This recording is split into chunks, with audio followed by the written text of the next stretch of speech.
क्या बात है बच्चों, इंतज़ार की हद होती है। अब इंतज़ार की घड़ी पार हो रही है ना। तो आपके एग्ज़ाम का भी नज़दीक बहुत ज़्यादा आ गया है टाइम। तो आज हम लोग काव्य खंड को भी स्टार्ट कर दिया है ना। गद्य खंड को तो किया ही किया है, थोड़ा बहुत तो उसमें वीडियो बना चुके हैं 3-4 पार्ट का, और आपको कविता भी स्टार्ट कर दी है और आपको वर्णिका में से भी एक चैप्टर का दे दिया है। मतलब कि लगातार वीडियो अब रोज़ाना आपको 2-3 वीडियो तो एकदम देखने को मिल ही जाएगा। इसलिए हमने रोज़ाना 2-3 वीडियो डालने का मतलब कि ये प्रयत्न किया है कि आप लोग देखते जाएं।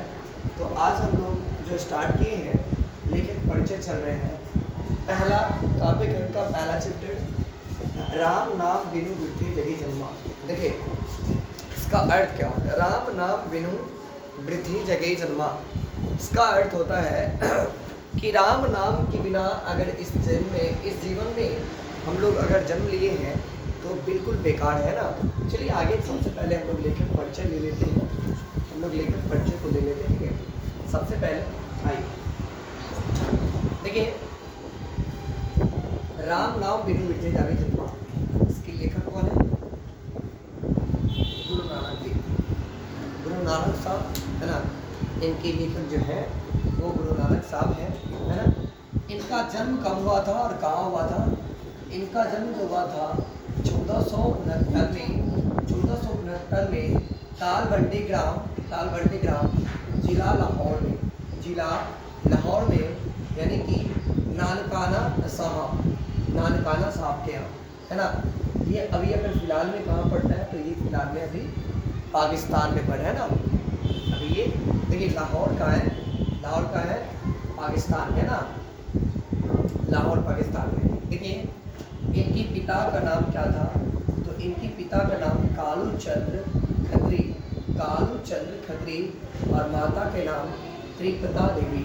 माता का नाम त्रिपता देवी। आपसे अगर पूछेगा कि गुरु नानक साहब का जन्म कहाँ हुआ था, आप बोलेंगे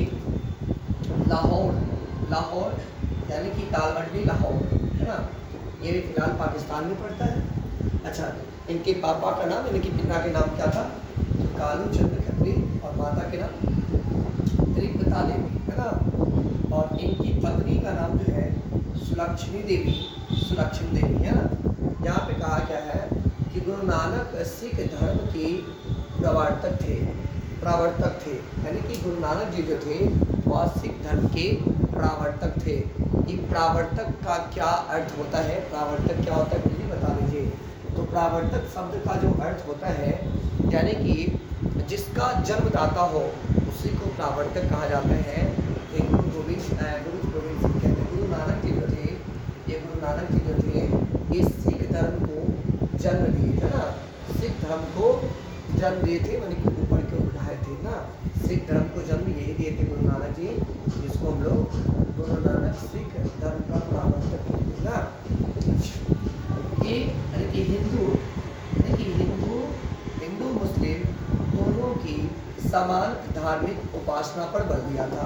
यानी कि दोनों को हिंदू मुस्लिम दोनों की समान धार्मिक उपासना पर बल दिया था। हिंदू मुस्लिम दोनों की समान धार्मिक उपासना पे बल किसने दिया था? दोनों उपासना पे बल किसने दिया था?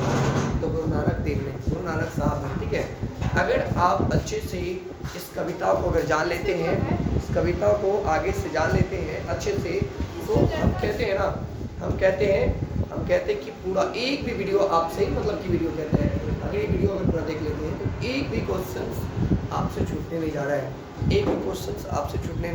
ठीक ना। आप आराम से पढ़े, कोई दिक्कत नहीं होने वाला। एक भी क्वेश्चन, एक भी ऑब्जेक्टिव आपसे नहीं बचेगा है ना। अगर आप प्यार से सुनेंगे एक भी ऑब्जेक्टिव नहीं बचेगा। बाबू वो आराम से पढ़िए, सिर्फ लेकर के पढ़िए। चलिए यहाँ पे कहता है क्या? यानी कि वर्णश्रम व्यवस्था और कर्म कांड का विरोध किया। यानी कि इन्होंने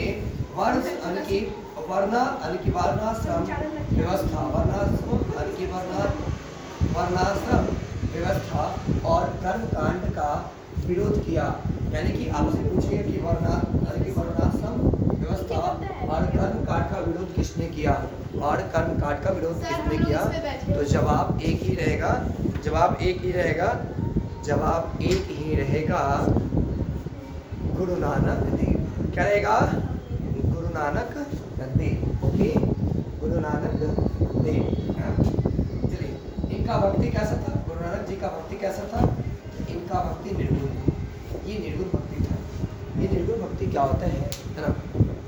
देखिए निर्गुण भक्ति जो होता है वो बिल्कुल एकदम शांत से होता है, एकदम आँख बंद करके स्मरण जो करते हैं उस देर के लिए, उसी को हम लोग निर्गुण भक्ति कहते हैं। इसमें कोई साउंड गाना वाना नहीं बजता है, ठीक है ना? और इनका ये प्रचार का, इस भक्ति का प्रचार प्रसार भी किया था, है ना? निर्गुण भक्ति का प्रचार प्रसार किसने किया था? तो गुरु नानक देव ने, है ना?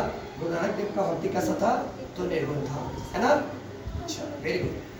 चलिए आगे है, मुगल सम्राट बाबर से इनकी भेंट हुई थी। मुगल सम्राट बाबर से इनका भेंट हुआ था। मुगल सम्राट बाबर से किनका भेंट हुआ था? तो गुरु नानक देव जी के। किसको हुआ था?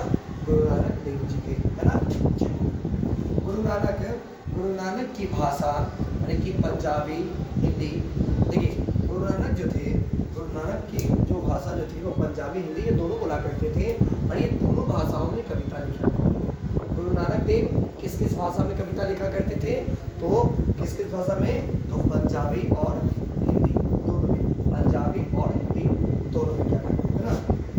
ठीक है, हिंदी में ब्रज और खड़ी बोली दोनों का मेल था, है ना?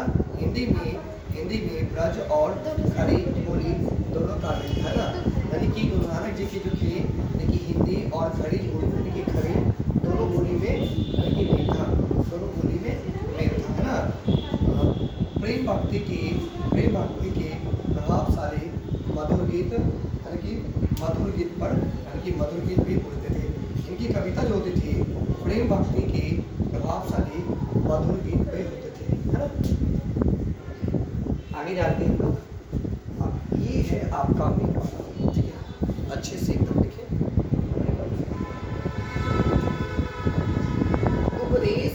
उपदेश में गुरु की महिमा संसार को छलभंगु कहा। संसार को छलभंगु किसने कहा? संसार को छलभंगु किसने कहा? तो गुरु नानक जी। बार बार गुरु गोविंद सिंह का नाम आ रहे हैं, है ना? तो गुरु नानक जी इस संसार को क्या कहा है? छलभंगु कहा है। उपदेश में गुरु की महिमा संसार को छलभंगु कहा, है ना? संसार को छलभंगु कहा, लेकिन ब्रह्म को सर्वशक्तिमान बताया है। इन्होंने ब्रह्म को सर्वशक्तिमान बताया है। देखिए ये क्या होते हैं? ब्रह्म क्या होते हैं? ब्रह्म क्या होते हैं? तो ब्रह्म होते हैं जो हमें जन्म दिया है। देखिए जिसके हम लोग संतान हैं, जो हमें जन्म दिया है, जिनके हम लोग संतान हैं। देखिए गुरु जी, संतान हम लोग अपने माता पिता की संतान नहीं, हम लोग अपने माता पिता की संतान नहीं है। ये हमारी शरीर जो है, ये है माता पिता के संतान। ब्रह्म में कौन? आत्मा है ब्रह्म, है ना? आत्मा से मिलन होते हैं, वो परमात्मा होते हैं, है ना? ये परमात्मा जो है, है ना? इन्हीं को हम लोग ब्रह्म बोलते हैं, है ना? ये आत्मा कभी मरते नहीं है, आत्मा कभी देखिए मरते हुए क्या? गांधी जी का आज भी नाम अमर है, क्या उनको देखा जा सकता भी चलते हुए? हम लोग जैसे नहीं देखेंगे, तो कहाँ है? तो इनका शरीर मिट्टी में विलीन हो गए, लेकिन इनका आत्मा आज भी इस पृथ्वी पे, इस जगत में व्याप्त है, सभी जगह देखे जाते हैं ना। आगे है इनकी वाणी का संग्रह, यानी कि संग्रह पांचवें गुरु अंगद देव थे, यानी कि गुरु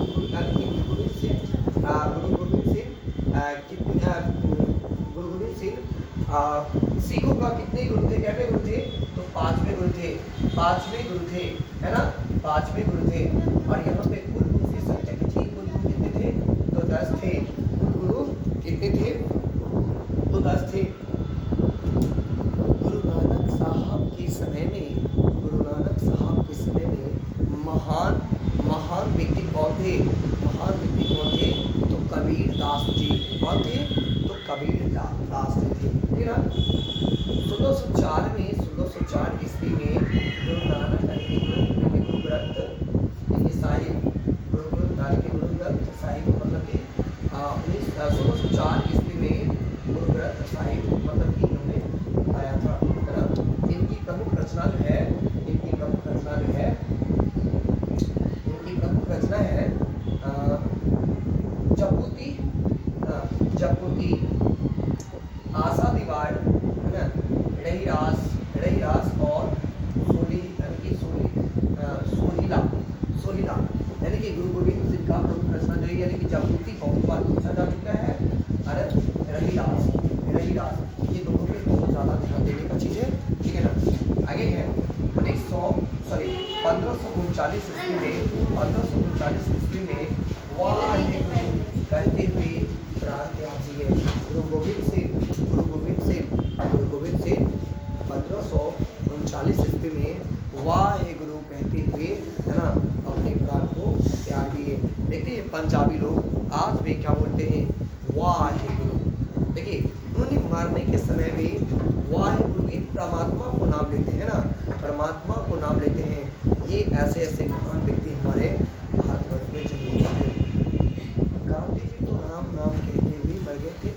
जी हाँ, ऐसे ऐसे महान व्यक्ति हमारे भारतवर्ष में देखे गए हैं, है ना। निराकार ईश्वर के उपासक निर्गुण भक्ति के। देखिएगा ईश्वर जो होते हैं, ईश्वर क्या होते हैं, वह निराकार होते हैं, उनका कोई आकार नहीं होता है। देखते हैं अपने चौक पे, मीनापुर चौक पे, मीनापुर बाजार पे जब पूजा होते हैं तो क्या मतलब वहाँ का दुर्गा माता का कुछ इसका रचना जो है कुछ अलग होता है, वहाँ का अलग होता है। यानी कि ये माताओं का जो है, माता भगवान का जो है कि परमात्मा को जो है वह एक निराकार है, उनका कोई आकार नहीं है, उनका बिल्कुल अनेकों आकार है। आप जितने आकार में देख सके उतने आकार में उसको देखा जा सकता है। आइए सर आप ये समझ लेते हैं। देखिए सरल हृदय से राम नाम पर बल दिया, सरल हृदय से गुरु नानक जी ने सरल हृदय से राम नाम पर बल दिया, राम नाम पर बल दिया। देखिए इनके प्रथम पद में वेशभूषा के बारे में बताया गया है, और दूसरे पद में सुख दुख के बारे में बताया गया है, सुख दुख के बारे में बताया गया है। तो हम लोग कविता को अगली वीडियो में देखेंगे। राम नाम बिनु मिठे जगी जन्मा, भिखु खावे भिक्षु बोले पति विनोदा, है ना। इसके अर्थ को थोड़ा सा समझेंगे हम लोग। ठीक है।